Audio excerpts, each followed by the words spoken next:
tarde. Y ahora vamos a hablar pues del aspecto emocional del impacto de la pandemia. Muy importante, y lo vamos a hacer de la mano del Colegio de Psicólogos de Andalucía Occidental. Tenemos ya al teléfono a Yolanda Martínez, ella es coordinadora del área de Psicología Educativa del Colegio de Psicología de Andalucía Occidental. Muy buenos días, Yolanda. Buenos días. Buenos días, bienvenida a Ángulo Abierto, encantada de tenerte con nosotros. Igualmente. Bueno, si te parece, vamos a hablar de cómo la pandemia ha ido afectando a lo largo de estos 12 meses desde que comenzara el pasado 14 de marzo a la salud mental de diferentes sectores. Si te parece, comenzamos pues bueno, con esa afectación a la población en general. Bueno, en general hemos vivido momentos de incertidumbre, momentos de confinamiento, momentos que no habíamos vivido en otras etapas de nuestra vida y por lo tanto la población ha reaccionado de una manera muy diferente. Hay gente que ha sido capaz pues de adaptarse, de encontrar soluciones creativas, hacer deporte en casa, cocinar, hacer canales de YouTube. Y ha habido otras personas pues que por sus condiciones pues han sufrido pérdidas de trabajo, familias que a lo mejor no se llevaban muy bien y han tenido que convivir mucho tiempo juntas, y eso ha deteriorado un poco pues su salud mental. Ha habido problemas de ansiedad o de depresión.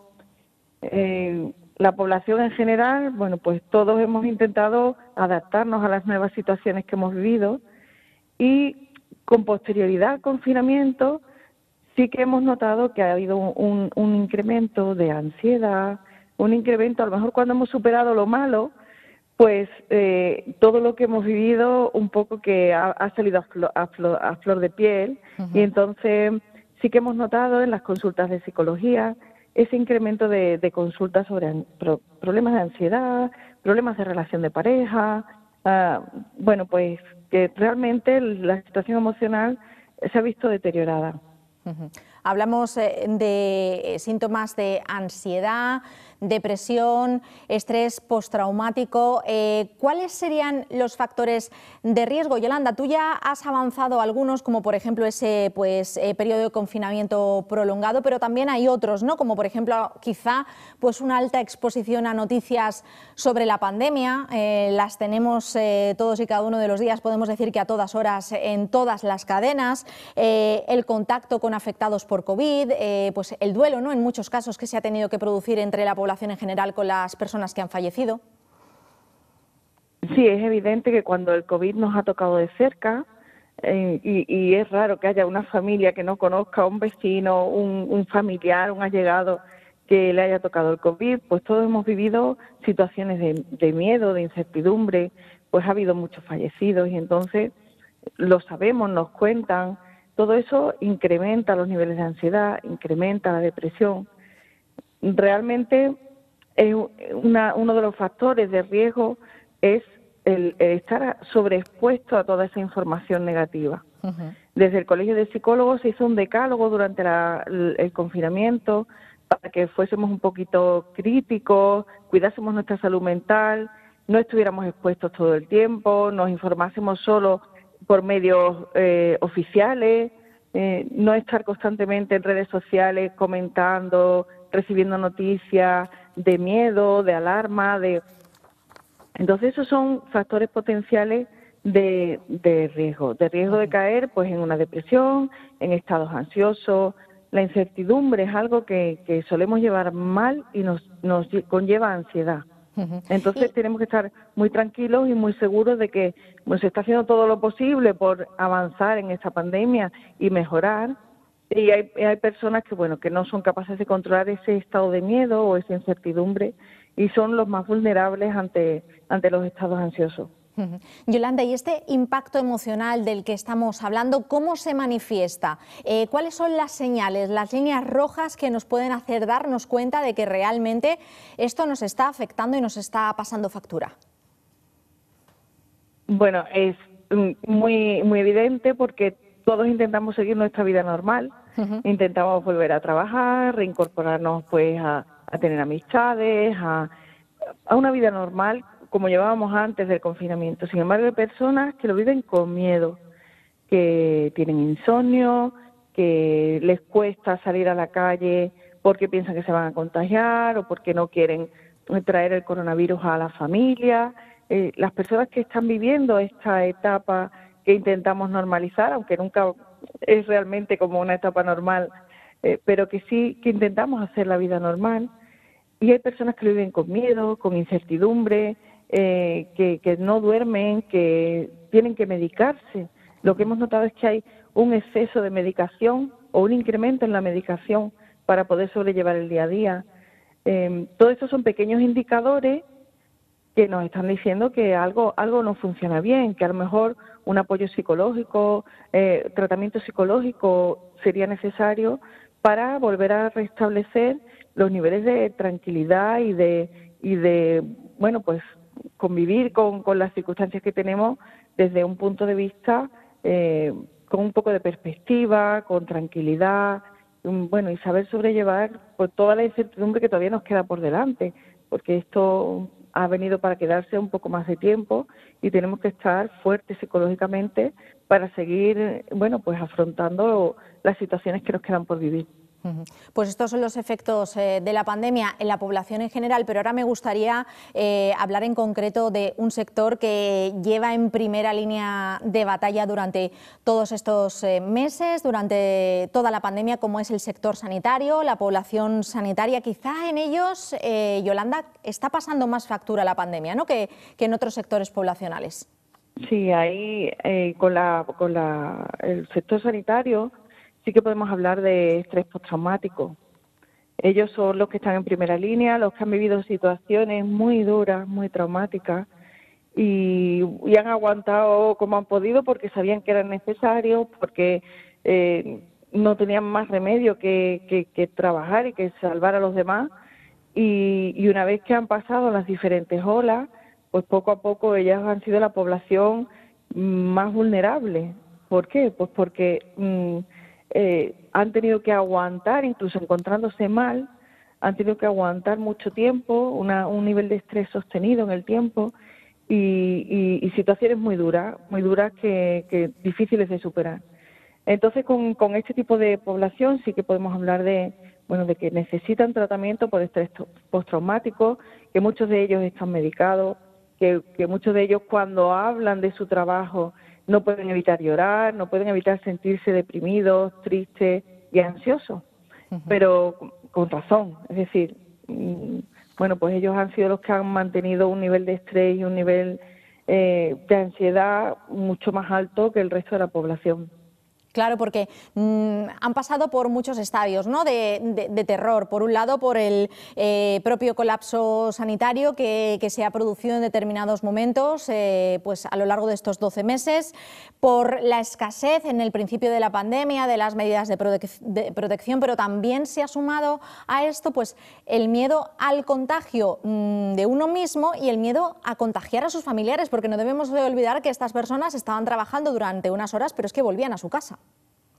Claro, por eso hablamos de un nivel de estrés sostenido en el tiempo, no solo por las situaciones que han vivido en los hospitales y atendiendo enfermos de COVID, que han sido situaciones muy duras, pero también porque ellos en sí, en su vida personal y en su vida laboral, tienen un nivel de estrés. Yo trabajo en una situación de riesgo, voy a casa, tengo miedo porque yo he estado en riesgo y puedo poner en riesgo a mi familia. Entonces han sido muchos meses de tener esa situación de altos niveles de estrés. Por lo tanto, en algún momento a nivel psicológico lo tienen que pagar, lo tienen que sentir, bien con un estado depresivo, bien con un estado de ansiedad, bien con lo que hablamos de un estado de estrés postraumático, apatía, dificultades para continuar con su vida diaria, en fin. Son situaciones en las que no sé cómo no se ha decretado el apoyo psicológico obligatorio a la población sanitaria, porque es algo que van a necesitar, si no ahora, un poquito más adelante, pero sí que es cierto que ellos son los que más lo han sufrido. Precisamente por eso te quería preguntar, por si habéis registrado en las consultas un incremento en el número de especialistas, de trabajadores sanitarios y sociosanitarios pues que se han acercado a vuestras consultas para que les asesoréis, para tratarse de alguna manera.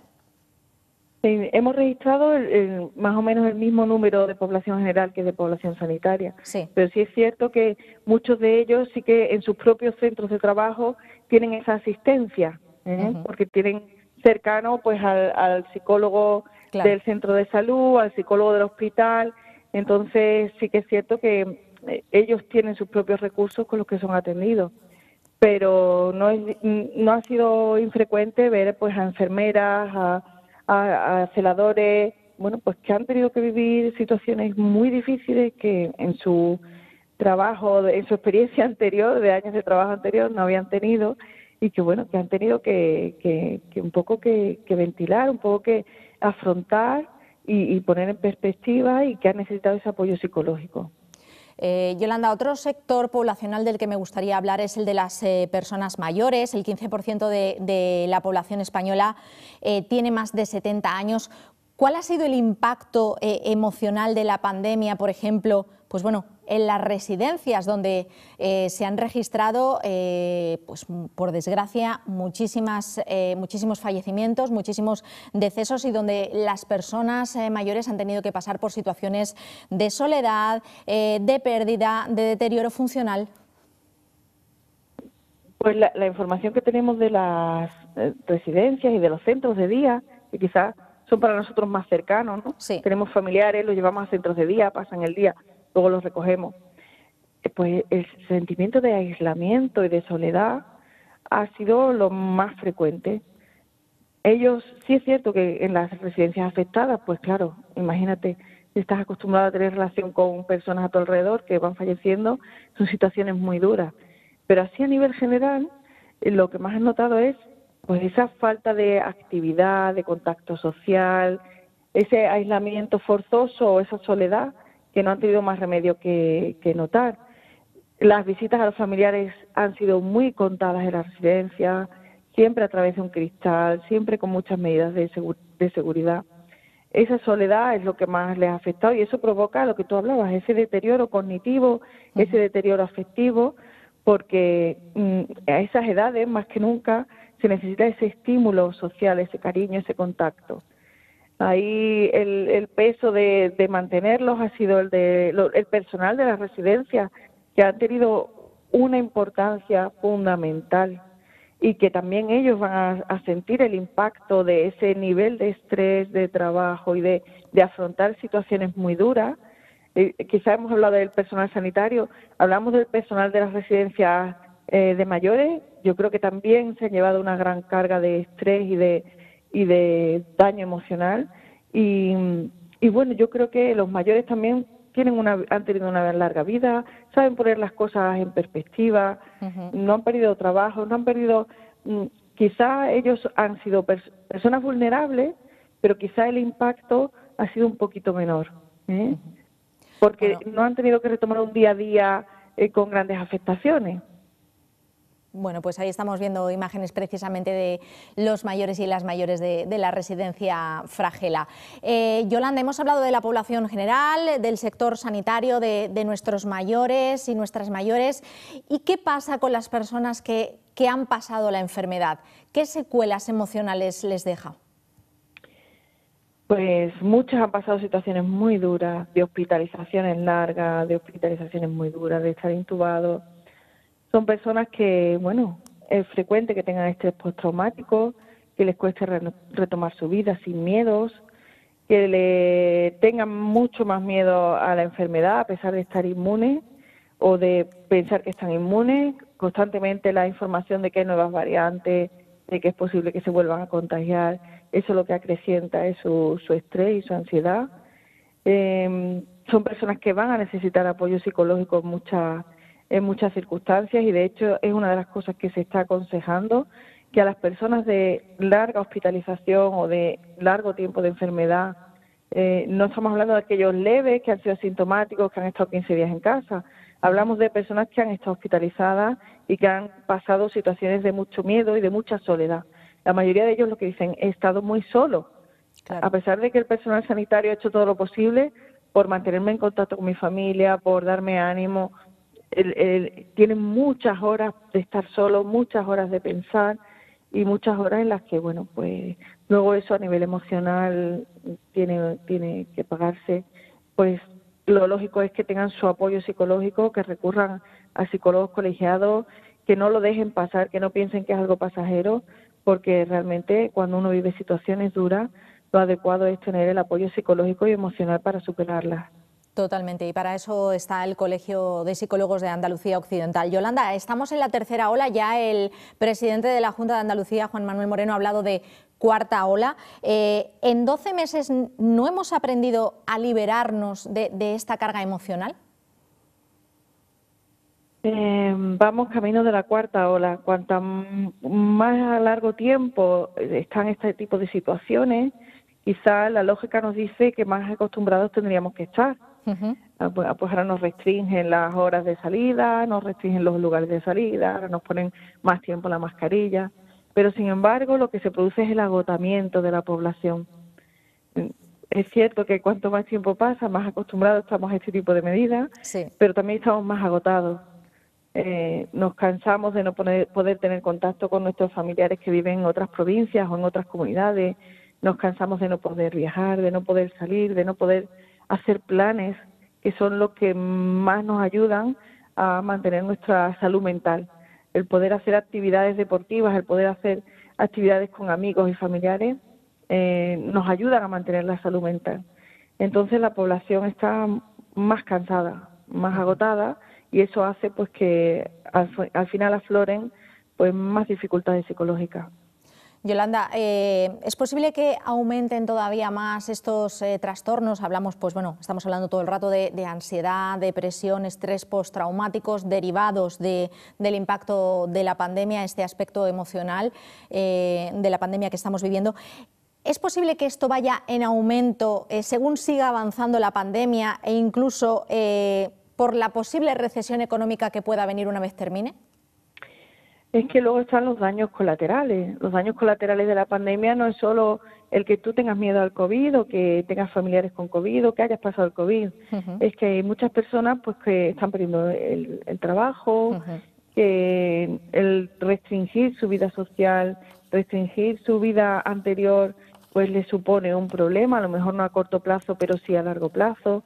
Con lo cual es cierto que seguirán apareciendo síntomas de ansiedad, insomnio, preocupación a mayor nivel a mayor cantidad de población. Según te vaya tocando vivir determinadas circunstancias, pues lógicamente tendremos que ir viendo que hay más población que empieza a tener ese tipo de sintomatología. Lo bueno es que mucha otra población ya habrá tomado medidas, estará en tratamiento, habrá superado sus dificultades, con lo cual seguiremos un poco ahí apoyando a la población con tratamiento psicológico, porque esto va para largo y cuanto más sostenido en el tiempo es una situación, pues más personas pueden estar afectadas. Pues Yolanda Martínez, te agradezco muchísimo que hayas estado analizando este asunto tan importante hoy en Ángulo Abierto con nosotros. Gracias, de verdad, un abrazo. Gracias a vosotros. Hasta luego. Buen día. Hasta luego. Bueno, pues le agradecemos muchísimo al Colegio de Psicólogos, al Colegio de Psicología de Andalucía Occidental, que hayan estado con nosotros, en concreto a Yolanda Martínez, coordinadora del área de Psicología Educativa del Colegio de Psicología de Andalucía Occidental.